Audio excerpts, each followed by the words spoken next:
전국에 계신 유튜브 설춘환 캠퍼스 구독자 여러분 반갑습니다. 저는 여러분들의 총명한 멘토 설춘환 교수입니다. 네, 오랜만에 저의 부동산 경매 처음 공부 책을 가지고 다시 한번 강의를 하게 되었습니다. 이제 사실 강의가 얼마 남지 않았습니다. 자, 오늘은 저의 부동산 경매 처음 공부 335페이지 인도 명령부터 시작을 하도록 하겠습니다. 자, 여러분, 경매로 낙찰을 받게 되면 통상 건물을 낙찰을 받게 된다. 아파트, 상가, 오피스텔, 공장 등등. 그러면 누가 있느냐? 통상 점유자가 있습니다. 소유자가 있을 수도 있고 임차인이 있을 수도 있고 그냥 제3자가 있을 수도 있다. 낙찰을 받고 그런 점유자와 관련해서 이제 명도를 어떻게 해야 될 거냐 상당히 중요한 부분이 있습니다. 낙찰을 받았다라고 해서 기존의 점유자가 그냥 알아서 명도를 해주면 참 좋을 텐데 그런 사람은 거의 없습니다. 통상은 이사비와 이사기간을 주고 협상하거나 최악의 경우에는 인도명령이나 인도소송 판결문, 통상은 이제 인도명령 결정을 받아서 집행관에 의한 강제 집행이 있을 수 있겠다. 일단 여러분 중요한 것은 서로 협의해서 나가면 좋습니다만 그래서 명도 합의가 되면 좋은데 어쨌거나 명도 합의가 되든 되지 않든 우리는 마지막을 생각해야 된다. 집행관에 의한 강제 집행. 그러면 통상 뭐가 필요하냐? 경매에서는 인도명령 결정문이 필요하다라고 하는 점 꼭 기억하시고요. 낙찰자가 인도명령 신청은 아무 때나 하는 것은 아니고 잔금을 납부한 날로부터 6개월 이내에 신청해야 된다. 그래서 실무적으로는 통상 소유권 이전 등기할 때 잔대금 납부하고 소유권 이전 등기할 때 기계적으로 통상 인도명령을 신청하고 있다라고 보면 타당해 보입니다. 자, 인도명령 신청에서부터 강제집행까지 간단하게 먼저 여러분 낙찰자가 잔대금을 납부하고 점유자에 대해서 인도명령을 신청한다. 그러면 어렵지 않게 통상 결정이 난다. 빠른 것은 하루 만에 나는 경우도 있었고요. 그렇지 않으면 통상 한 달 안에 결정이 난다. 이 결정문을 채권자, 채무자, 즉 낙찰자와 점유자한테 송달한다. 이후에 낙찰자가 본인한테 왔던 인도명령 결정문 가지고 관할 해당 경매에 가서 인도명령 결정문에 집행문, 송달 증명원을 부여받아서 상대방한테도 이제 인도명령 결정문이 송달된 다음에 그것을 받아서 관할 집행관 사무소에 가서 강제 집행을 신청하고 비용을 예납하고 그러면 집행관이 이제 계고 내지는 예고하고 일정한 기간 알아서 나가면 좋은데 끝내 안 나가면 강제 집행. 최악의 경우에는 이제 보관 집행, 동산을 보관 집행, 동산 경매까지 가는 그런 상황이 있을 수 있겠다라고 할 수 있는데 통상은 낙찰자와 점유자 간에 이사비와 이사기간을 주고 협의가 되는 프로테이지가 약 95% 이상, 최악의 경우에 강제 집행까지 하는 경우는 한 5% 이하 이렇게 보면 타당해 보입니다. 통상 여러분 인도명령의 재판과 집행이 있는데 인도명령은 거의 판사 앞에 가서 재판하지 않습니다. 통상 서류를 제출하면 인도명령 신청서를 제출하면 통상 결정이 나는 것이 실무의 이다. 이렇게 여러분들이 정리를 하시면 좋을 것 같고요.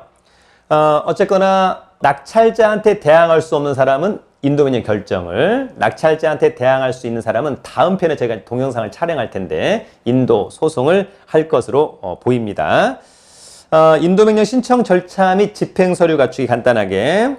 자, 해당 경매의 인도명령 신청에 결정이나 송달에 그러면 결정문, 집행문, 송달 증명원 가지고 관할 집행관 사무소에 가서 강제 집행 신청, 이후에 계고 및 예고, 이후에 강제 집행 이렇게 한다라고 여러분들이 정리를 하시면 좋을 것 같습니다.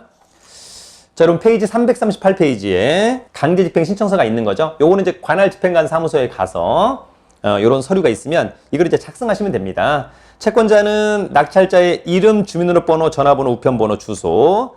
대리인은 이것은 판사가 하는 게 아니기 때문에 변호사가 아니어도 되고 일반인도 대리할 수 있다. 다만 돈을 받으면 안 된다. 변호사법 위반 여지가 있다라고 하는 점 정리하시고요. 밑에 이제 채무자, 점유자에 대한 부분 쓰면 되는 거죠. 성명, 주민등록번호, 전화번호, 집행 목적물 소재지. 채무자 주소지와 같음이면 거기다 체크하고 다르다면 그 밑에 소재지 주소를 쓰면 될 것 같습니다. 집행번호는 인도명령 결정문 쓰면 되는 거죠.